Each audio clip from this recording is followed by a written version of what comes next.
अत्रसूरा महेश्वशा भीमार्जुन समायुधि युयुधानो विराटस्य দ্রুপদস্য মহারথ। অনুবাদ। এই সমস্ত সেনাদের মধ্যে ভীম ও অর্জুনের সমকক্ষ অনেক বীর ধনুর্ধারী রয়েছেন এবং যুযুধান, বিরাট ও দ্রুপদের মতো মহাযোদ্ধারা রয়েছেন। যদিও সামরিক কলাকৌশলে দ্রোণাচার্যের অমিত শক্তির সামনে ধৃষ্টদ্যুম্ন ছিলেন এক অতি নগণ্য প্রতিবন্ধক, কিন্তু আরও অনেকেই ছিলেন যারা ভয়ের কারণ ছিলেন। দুর্যোধন তাদের দূরতিক্রম্য প্রতিবন্ধক বলে উল্লেখ করেছে, কারণ তারা সকলেই ছিলেন ভীম ও অর্জুনের মতো ভয়ঙ্কর। ভীম ও অর্জুনের শক্তির কথা দুর্যোধন ভালোভাবেই জানত, তাই সে অনন্য রথী মহারথীদেরও ভীম ও অর্জুনের সঙ্গে তুলনা করেছেন।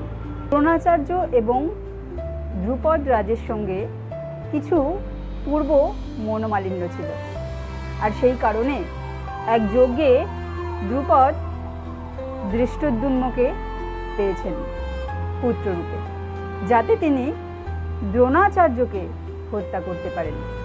অপরপক্ষে তা জেনেও দ্রোণাচার্য ধৃষ্টদ্যুম্নকে শিক্ষা দিয়েছিলেন, অর্থাৎ তিনি ছিলেন সদ্গুরু, কিন্তু যুদ্ধের সময় তিনি ছিলেন কৌরবদের পক্ষে, কিন্তু তার প্রিয় শিষ্য ছিলেন অর্জুন।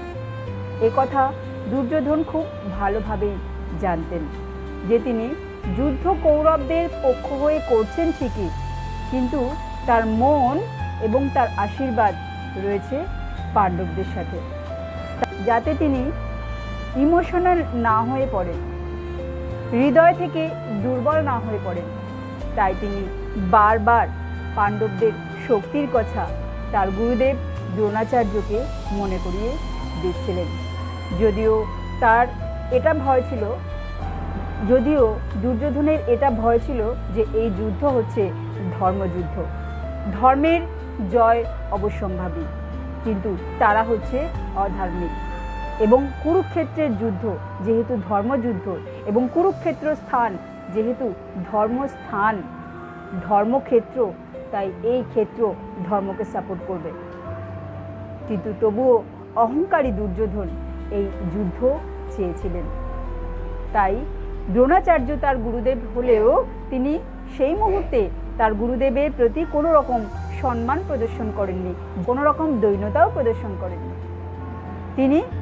আমাদের উচিত গুরুদেবের থেকে জ্ঞান নেয়া, কিন্তু দুর্যোধন তার গুরুদেবকে সেই মুহূর্তে কুরুক্ষেত্রের যুদ্ধের সময় জ্ঞান দিচ্ছিলেন।